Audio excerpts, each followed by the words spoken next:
نحمده ونصلي على رسوله الكريم أما بعد فأعوذ بالله من الشيطان الرجيم بسم الله الرحمن الرحيم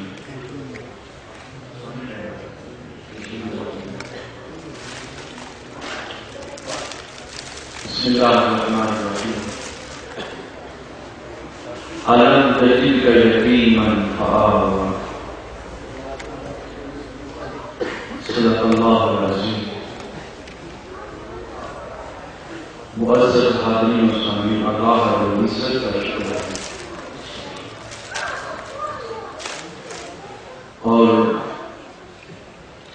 میرے دائیں بائیں بیٹھے ہوئے تمام معزز مہمان گرامی، صدر محفل محترم مقام صدر تحریک حامل قرآن محترم منشاد گنگل صاحب اور صدر تحریک حامل قرآن مجرا کا محمد اقبال خان، محترم اسحاق صاحب، محترم حاجی اجاز صاحب اور دیگر ثناء مصطفیٰ معزز حاضرین و سامعین، اللہ رب العزت کا شکر ہے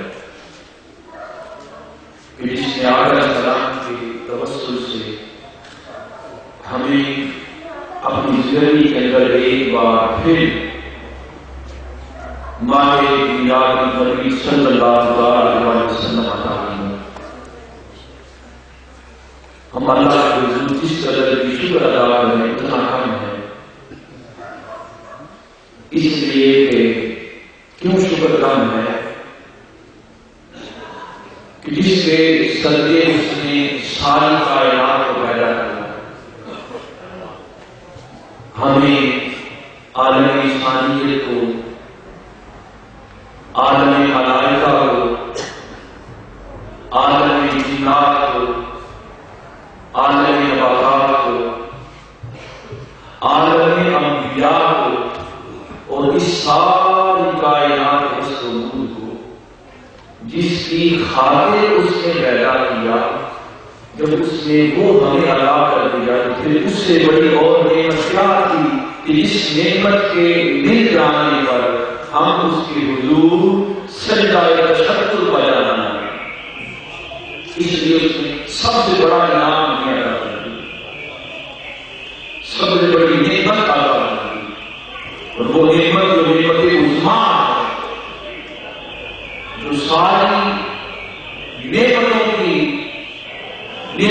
مرجع خلائق ہے اور جو سارے فضلوں کا فضل اعظم ہے.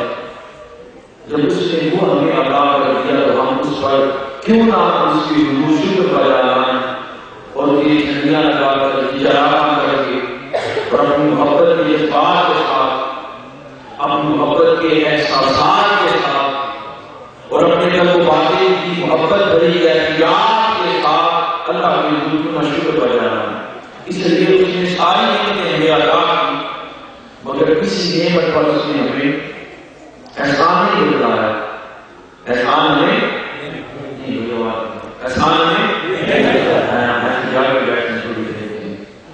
احسان نہیں بتایا، بڑی نعمت اس نے عطا کی، کوئی احسان نہیں بتایا.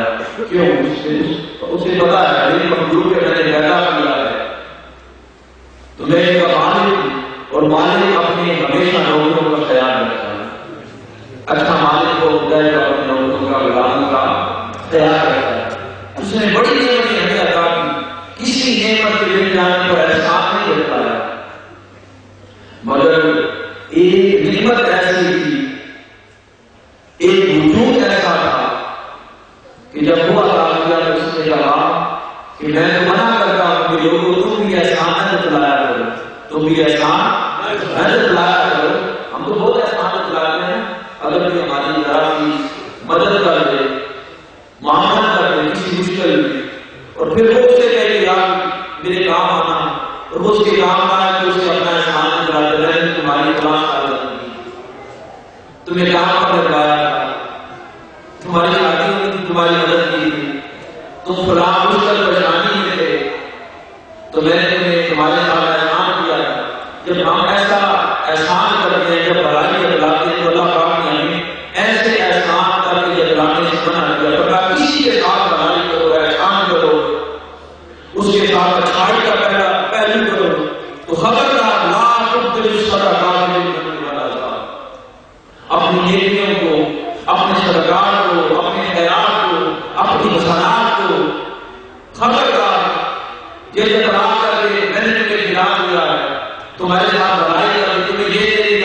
مشکل میں تھے، میں تو تمہارے کام آیا تھا، تم میرے آج کام نہیں آئے، تو میری بات سنا دیا، تو اگر تم میرے احسان کو بتا دیا تو وہ جو تم نے میرے اس میری کرنے کا اجر دیا تھا وہ سارا ضائع ہو جائے گا.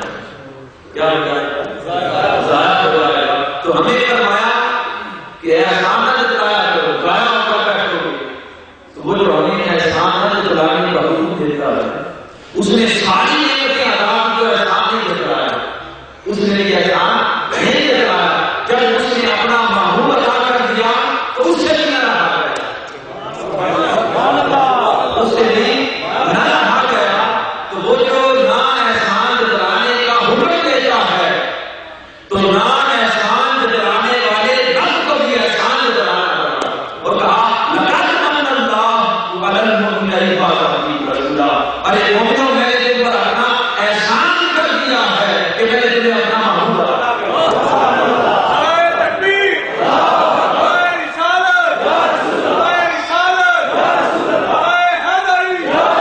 اس نے بڑی نعمتیں، بڑی شفقتیں کی، بڑی آیات کی، لا انتہا آیات کی، مگر کسی نعمت کے مل جانے پر احسان نہیں جتلایا اور ہمیں منع کرتا رہا. مگر وجہ یہ ہے کہ اس نے احسان نہیں جتلایا اور فرمایا احسان فرمایا اللہ المؤمنین، مومنوں پر احسان ہے جو ایمان والا ہے. جو لوگ ہے ایمان والا ہے، غیر ایمان کو خارج کر دیا، غیر ایمان کو کیا کیا؟ خارج کر دیا. اس لیے کہ غیر ایمان کو خارج کر دیا اور فقط اہل ایمان کو احسان جتلایا. اور یہ ایمان کی نس ہے، لقد من اللہ، تحقیق ضرور کی ضرور اللہ نے تم پر احسان کیا. لقد من اللہ، کی پر احسان کیا، علی المؤمنین، مومنوں پر احسان کیا. تو جب مومنوں کا حق اس نے استعمال کر دیا تو غیر ایمان والوں کو خارج کر دیا. اس نے کہا اس لیے مومنوں کو احسان جتلاتا ہوں، انہیں اپنا محبوب عطا کرو جو میرے محبوب کی قدر ہوگی، انہیں میرے محبوب کی کیا ہوگی؟ قدر ہوگی. جنہیں محبوب کی قدر نہ ہونی تھی، جنہیں محبوب کی قدر نہ ہونی تھی، انہیں احسان میں شامل نہیں کیا، انہیں احسان میں شامل نہیں کیا. کیونکہ سب سے بڑی نعمت عطا کی، اپنا محبوب عطا کر دیا. اور اپنا محبوب کوئی کسی کو نہیں دیتا بھائی، اپنا محبوب کسی کو دیتا ہے. ایک آپ کے اندر ایک ذرا سا محبت کا پہلو جو آپ کی احتیاط میں ممکن ہے بہت سارے لوگ اس میں شامل ہوں. اگر کوئی دنیا میں کسی سے محبت کرتا ہو اور بڑی شدید محبت کرتا ہو تو وہ اس سے دور آتا ہے اور محبت کرنے والا وہ اپنے محبوب کے تذکرے کرتا رہتا ہے. اور اگر اسے کسی سے خبر ملے کہ بھائی میں بھی ان سے محبت کرتا ہوں جس سے تو محبت کرتا ہے، تو وہ کہتا ہے ہر بات مجھے گوارا ہے مگر مجھے محبت میں شرکت گوارا نہیں. مجھے محبت میں شرکت گوارا، ہر بات گوارا ہے مگر مجھے محبت میں شرکت گوارا نہیں کہ جسے میں پسند کرتا ہوں، جسے میں چاہتا ہوں، جسے میں چاہتا ہوں اسے کوئی اور نہیں چاہتا. تو ہر چیز برداشت کی جاتی ہے مگر محبت میں شرکت نہیں گوارا. اور اپنا محبوب کوئی نہیں کسی کو دیتا کہ میں اس سے محبت کرتا ہوں، اس سے میں محبت کرتا ہوں، اسے کوئی اور دیتا، اسے کوئی اور دیتا، یہ کبھی کوئی گوارا نہیں کرتا. یہ دنیا کی محبت ہے. اب ممکن ہے دو سال کو اپنی محبت لاتا ہوں اپنے اپنے دور میں پلٹ کے ممکن ہے. یہ آپ کی تربیت کے لیے بات کرنا ہے، یہ محبت کی بات